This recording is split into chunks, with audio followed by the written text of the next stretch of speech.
What's going on, guys? It's Jake. Today's video is going to be pretty much an all-in-one wrap-up video on everything that you guys need to know about Lucifer The End. So let's just get right into it. So now that we know pretty much everything about Lucifer, including its gimmicks and kind of how it works in the anime, I thought it'd be a good idea to make a full-on wrap-up video going over everything that you guys need to know if you're not fully sure how it works yet. Also, if you guys have not ordered the Bay yet, it is now available for pre-order on malloftoys.com, which has helped me out with giveaways and has just been pretty awesome to the community in general. I have a link down below that you guys can click on that will help out the channel. And if it's your first time ordering from Mall of Toys, you can use code 1ilinnuc to get 10% off of your first order, which is pretty sweet. But now, guys, let's talk about the Bay after you guys hit that like button and get this video up to 500 likes and hit subscribe.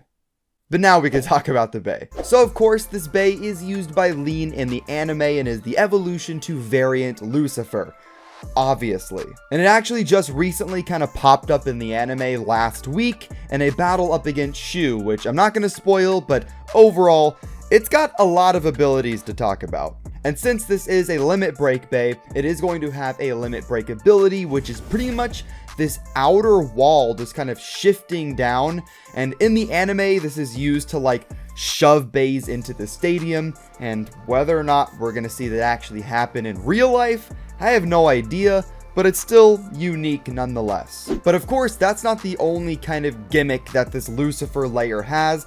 It actually has a kind of screw trident-esque kind of bound defense gimmick going on. The top part of the layer pretty much has these black shock absorbers that before the limit break ability activates is when it's the most useful, and it kind of just absorbs impacts. So kind of like what Screw Trident was supposed to be, but didn't really work for that Bay. Hopefully it works for this one. But whenever the limit break ability activates and the kind of outer wall just kind of collapses downwards, the whole entire identity, the entire gimmick for the Bay just completely changes. And really quick, I do just want to mention that this is probably the most all-in-one Bay that we have seen so far when it comes to just different types of stamina and defense gimmicks. We have a shock absorber, we have a layer change, we have a free spinning gimmick. The driver itself is also somewhat free spinning as well. We just have a lot just all crammed into one Bay, which is pretty cool. I just hope all the gimmicks work out how they're supposed to. But like I was saying before I got off track, as soon as the limit break ability activates, that kind of bottom wall is all free spinning. But not just that part, the top part of the layer as well is also free spinning. So the whole thing is just like a frisbee on top of another frisbee. What? Bro, what are you talking about, man? I don't really know if that analogy worked, but we're just gonna go with it. And to talk about the sparking chip really quick, I of course don't have the Bay yet, so I can't weigh it myself, but apparently it is the highest weighing sparking chip out there right now, even weighing more than Solomon, so it's probably going to be pretty big in the meta, I assume. The chip also has this kind of rubber eraser looking thing on the underside, kind of where you'd connect it to the driver, and this acts as kind of like a go weight from GT, in that it pretty much just helps burst resistance. It adds a little bit of friction, as if these bays burst anyways. I don't really think we need to see any more burst resistance because these sparking bays don't burst anyways. Next up, we have the disc, which is called Ko. I believe that's the pronunciation. And since this is a limit break disc, that means you can only use it with these limit break bays, which are only 3 of them so far. Really, I think the discs are the least interesting part of all of these limit break bays, so I am just gonna skip past it, but we do see this kind of sharp star design, although it doesn't really look like it weighs that much. It doesn't really look like it'll weigh more than Go or Cho, which are the ones we saw with Hyperion and Helios, but who knows? Once again, I have to weigh the parts myself. And finally, we have the driver, which is called Drift. And Drift is pretty much just a full-on evolution to Mobius, because it even has the same kind of free spinning bottom disc as Mobius, The only difference is that we have a lot of extra plastic around it, which is going to help for life after death, I assume. And this adds weight, it adds plastic. That's pretty much it. Whenever I first got Variant Lucifer, I wasn't the biggest fan of Mobius. It just didn't really seem that good to me, but from what I've seen in the meta, if you're able to wear down Mobius a little bit and it makes it a little bit rounder and smoother, I've actually seen it be pretty good. So maybe an awakened, worn down Drift would be pretty good as well, but only time will tell.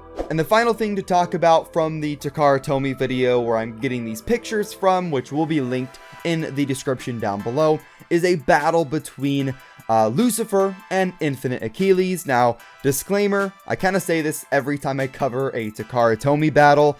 They always sway these battles in favor of whatever bay they're covering. So you're never going to see a Takara Tomy ad battle where the main bay they're showing off loses. So, of course, Lucifer wins this battle, and really, it just seems like it's kind of a tank. It's gonna eat hits, which is the point. It's not supposed to be aggressive.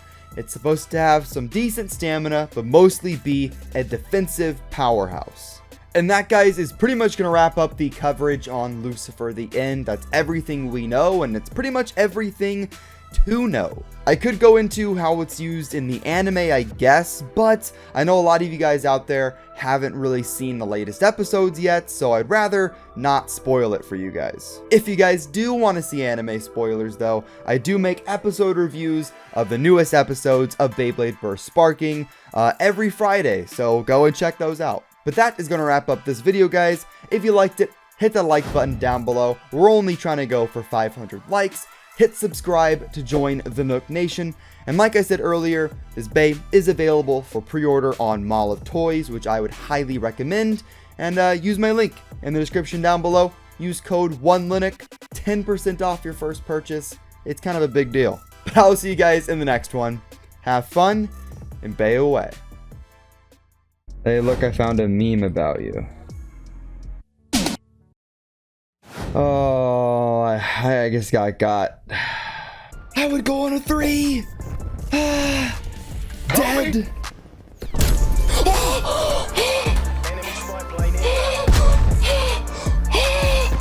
No way. Oh, there's cake. There's my snipe. I got a hit marker again. And then he died right afterwards.